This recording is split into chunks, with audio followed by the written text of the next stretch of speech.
Alright Raiders, buckle up. Today we're diving into one of the most iconic and long-standing champs in Raid, Shadow Legends. She's creepy, she's classy, and she still dominates fights years after release. You already know who I'm talking about, the absolute Queen of Chaos, the one and only Madame Serris.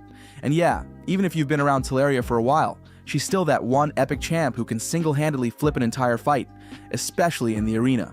So, whether you just pulled her, or you're still waiting for your first Void Shard miracle, let's break down exactly why this witch refuses to go out of meta. Madame Serris is a Void Affinity epic from the Dark Elves faction, which already sounds like trouble. She first dropped way back during Halloween 2019, and here we are in 2025, still talking about her like she's fresh off the summon portal, and for good reason. She's a full-on control specialist. What makes her so good isn't raw damage, it's how she absolutely humiliates the enemy team before your nuker even takes a turn. Picture this. The fight starts, enemy Arbiter buffs her whole team, gold and sparkles everywhere. Then Serris just steps in, raises a hand, and rips every single buff right off them. And to make it worse, she throws back a 60% decreased defense and 50% decreased attack in one move.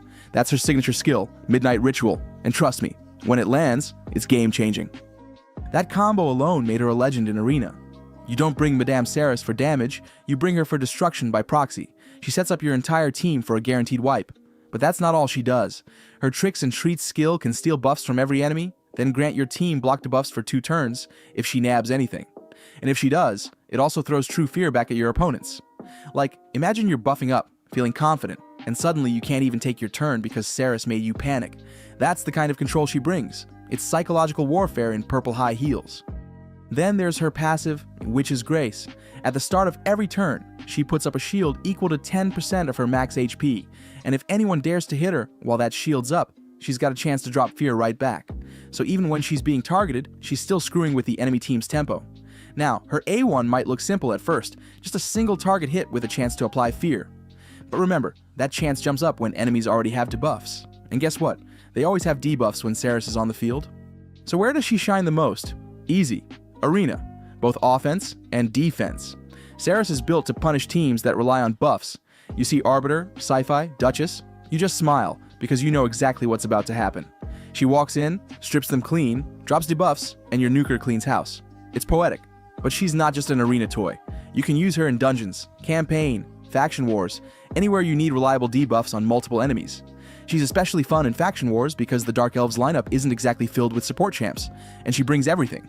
Control, debuffs, even survivability. Now, here's the part that matters most. How to build her. Serris lives and dies by her accuracy. If she can't land those debuffs, she's useless. So first rule, load her up with accuracy and speed. You want her going before your damage dealers, and you want every skill to stick. Most players run her with speed sets, accuracy sets, or perception if you're running Forge gear. In terms of stats, think 280 plus speed if you can manage it, and enough accuracy to match whatever content you're targeting. For Arena, shoot for 350 plus. She doesn't need crit rate or attack, she's not your nuker, so go full support mode. For Masteries, the support tree and accuracy tree are your go-tos. Take Eagle Eye for the accuracy boost, maybe a few HP nodes to make her tankier.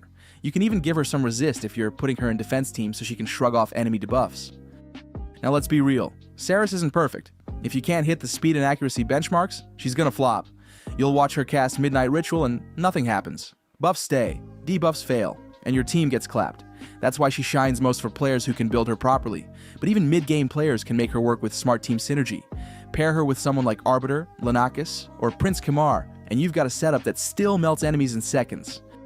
The funny thing is, even though she's an epic, she plays like a legendary.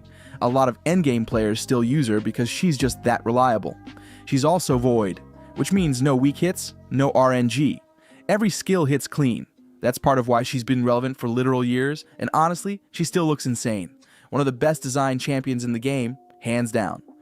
So if you pull Madame Serris, congratulations. You just got yourself one of the best control epics in Raid, Shadow Legends. Build her fast, build her accurate, and watch entire teams crumble. Whether you're in Arena, clearing dungeons, or just flexing in faction wars, Serris will keep proving why she's the real Queen of Debuffs. If you enjoyed this champion spotlight, drop a like. Sub for more raid content, and tell me in the comments how you're running your Serris. I want to see those builds. Alright, that's it for today, Raiders. Good luck with your pulls, and I'll catch you in the next one. Peace.